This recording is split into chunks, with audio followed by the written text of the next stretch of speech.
Na manhã da última terça-feira, a PF começou a Operação Heisenberg contra o tráfico e o desvio de um produto químico usado na produção de crack. De acordo com os investigadores, o principal alvo é a Anidrol Química, indústria química que fica em Diadema, na Grande São Paulo, e tem como um dos sócios o influenciador fitness Renato Cariani. Renato tem mais de 7 milhões de seguidores no Instagram, mais de 6 milhões de inscritos no YouTube e é uma figura bem conhecida nas redes sociais. Ele é professor de Química e de Educação Física, atleta profissional, empresário e seguido por muita gente. E agora ele se tornou alvo de buscas. Vamos falar sobre isso no vídeo de hoje.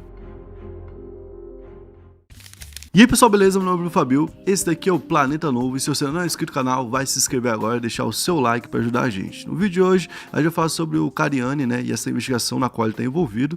E de início, eu queria falar que a gente não tem como decretar qual o nível de participação dele dentro de toda a situação, o nível de conhecimento que ele tinha da situação, se ele é culpado, se ele não é culpado. O que a gente tem para trazer para vocês são as repercussões dadas pela mídia em cima daquilo que foi divulgado oficialmente pela PF, que está investigando, pelo Ministério Público e por outros órgãos que tiveram então acesso a esse processo que corre em segredo de justiça. Então é sobre isso que a gente vai falar aqui hoje. A gente também não vai tentar de alguma forma atacar o cara, até porque o cara por enquanto segue sem ser condenado, né, que é o que a gente pede para todo mundo, que inclusive a gente não tem que pedir, é um direito dado, que é a presunção de inocência. Todo mundo tem a presunção de inocência, qualquer pessoa, você que tá com o seu carro, andando, indo para casa, a polícia te parou, pediu para você parar o carro, a polícia obviamente não sabe como você vai estar no carro, mas você tem a presunção de inocência, obviamente. Se você está sendo julgado por alguma coisa, você ainda não foi condenado, você ainda não é condenado, você ainda não é culpado. Então existe essa presunção de inocência, que inclusive ela é cobrada de jornalistas, de qualquer tipo de veículo de comunicação, quando ela não é feita. Se, por exemplo, eu viesse aqui e ficasse falando de todo o caso onde tem uma investigação, que o cara que está sendo investigado já foi culpado, eu teria uma pilha de processos aqui para poder pagar essas pessoas, porque eu estaria, no caso, falando uma mentira, porque são pessoas investigadas e não condenadas. Então, só para deixar isso aqui antes, porque senão sempre tem aquela galera, né? Vai ter metade que vai falar assim, não, pegou muito pesado com o cara, e vai ter uma outra metade que vai falar, não, passou muito pano pro cara. O que eu vou trazer aqui, por enquanto, então, são as informações que a gente tem. Hoje eu tô aqui com o Digo Black por trás das câmeras, que vai me dar a meta de likes. Meta de like hoje eu quero 7.560. 7.560 likes. E a gente vai começar falando que a PF interceptou algumas conversas, algumas trocas de mensagem entre o Cariani e a sócia dele, que é a Roseli. A Roseli é quem criou essa empresa há muito tempo atrás. Ela já é uma pessoa com mais de 70 anos e tá lá há muito tempo. E que vendeu uma parte da empresa que foi parar na mão do Cariani.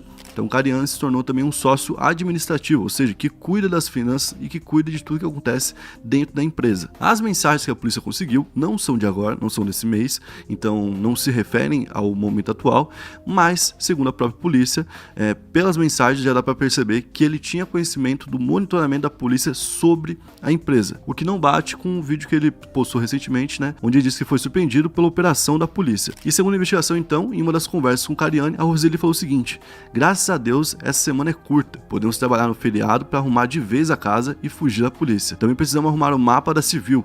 Vão vir babando, arrumar tudo para esperar esses vermes. Acho que a polícia pode aparecer ainda essa semana, por isso que quero que a semana passe rápido. Então essa é a sócia dele, né, falando em uma conversa que foi interceptada, e em outra conversa do mesmo ano, o Cariani pediu em um momento para que a sócia apagasse suas mensagens que eram sobre um pagamento e a retirada de sulfúrico e acetona. E o MP teria encontrado ali na mesma conversa a sugestão de Roseli para declarar falsamente em nota fiscal, né, o tipo de produto que era vendido, que era para uma empresa inclusive que não tinha o registro necessário para aquele produto. Então eles tinham um produto que para vender a empresa precisava de um tipo de autorização, de alvará, né, para poder fazer essa compra. A empresa que ia comprar não tinha essa autorização, então através da nota eles iam mudar qual produto eles estavam vendendo. Então iam vender um e iam colocar na nota 2, entendeu? E nessa mesma conversa ela também sugeriu para poder arrancar o rótulo, né, para justamente despistar qual seria realmente aquele produto. A investigação começou em 2022, depois que uma empresa farmacêutica multinacional avisou a PF de que havia sido notificada pela Receita Federal sobre notas fiscais faturadas em nome dela, com pagamento em dinheiro não declarado. A farmacêutica afirmou que nunca fez aquisição do produto, que não tinha esses fornecedores e desconhecia os depósitos.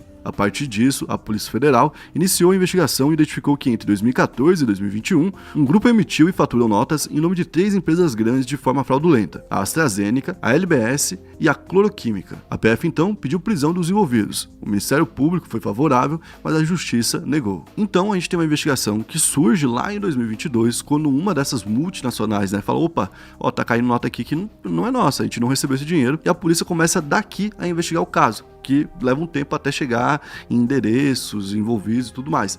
Então, o que a polícia fez? Como que ela fez o caminho? Ela tinha essa informação e foi descobrir quem estava fazendo aquelas notas. Descobriu que as notas de depósito estavam caindo em nome de pessoas que, inclusive, não eram diretamente ligadas ali à fábrica, que eram pessoas que deixavam ser usadas, né, que eram os famosos laranjas, para poder fazer essa transação e tentar falsificar de alguma forma, né, que era uma transação feita para uma multinacional. Então, eles colocavam que era para uma multinacional e enviavam para um laranja. Logo depois que era feita uma nota dessa, que era uma nota falsificada, o desvio dos insumos era realizado então e era enviado para a mão de quem estivesse comprando ali de forma ilegal. A ideia de emitir uma nota falsa para um crime, né, porque se você está cometendo um crime, um desvio de algo que você precisa de licença para ter, até por exemplo, se você vai comprar, sei lá, paracetamol com codeína na farmácia. Se você não tiver a receita, você não vai poder comprar, porque ela tem um controle. Aqui é a mesma coisa. Então, esse crime, se você coloca ali dentro de uma nota, é para tentar mostrar, ó, tá tudo regularizado, vocês sabem quanto que a gente produz disso aqui, porque até isso é contabilizado, né?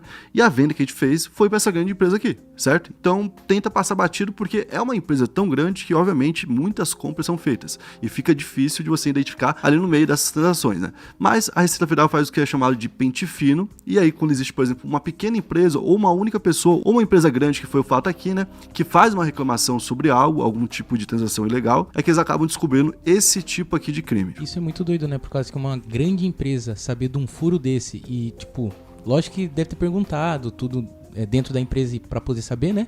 Mas mesmo assim, divulgar isso é muito doido, né, mano? Por causa que, tipo, querendo ou não, eles não sabem com quem estão mexendo, digamos assim, né?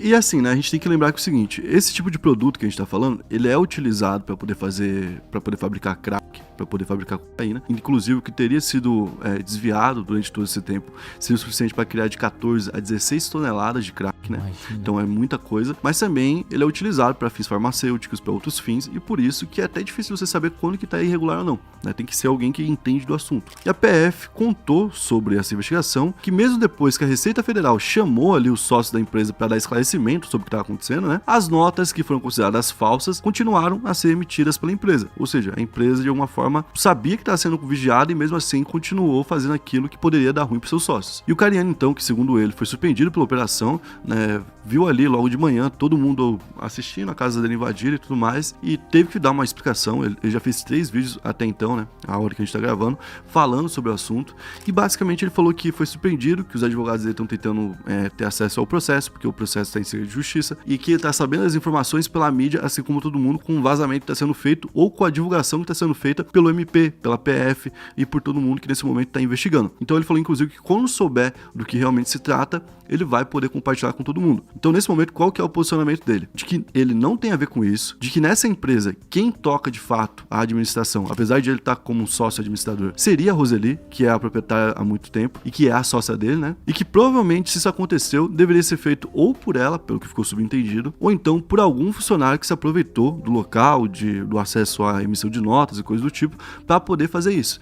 Só que existem alguns e-mails e mensagens, como a gente falou, que são do próprio Cariani, que colocam ele dentro da situação, por ele saber pelo menos aquilo que estava acontecendo. Então nesse momento, a gente tem uma operação que é muito grande, onde a gente teve 18 mandados de busca e apreensão que foram cumpridos, a gente teve 16 em São Paulo, a gente teve 1 em Minas Gerais e 1 no Paraná, então envolveu inclusive alguns estados diferentes, né? E de todos os locais que tiveram uma busca e apreensão, a gente tem 3 pessoas envolvidas, que é o Cariani, o Fábio Spínola, que é um cara que teve contato já com o Cariani e que é outra pessoa, e a Roseli, que a gente já falou aqui. Então a gente tem essas 3 pessoas que são o foco dessa investigação, e segundo a PF ainda também, né, as empresas movimentaram juntas ali 6 milhões de reais, essas duas envolvidas dos 3, né, mas ainda não dá pra saber qual que seria o real lucro disso, mas poderia ser em média de 3 milhões e meio de reais. Então resumindo tudo, o MP reuniu indícios de que as empresas, incluindo a de Cariani, realizavam vendas fictícias a farmacêuticas que eram muito grandes para tentar mascarar o desvio de insumos que iam para o tráfico. No esquema seriam usados laranjas que se passavam por representantes dessas empresas que recebiam os pagamentos e justificavam o envio das substâncias. Então, basicamente é isso.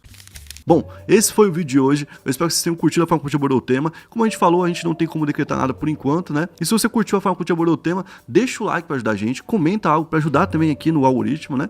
E se inscreve no canal, valeu, é nóis!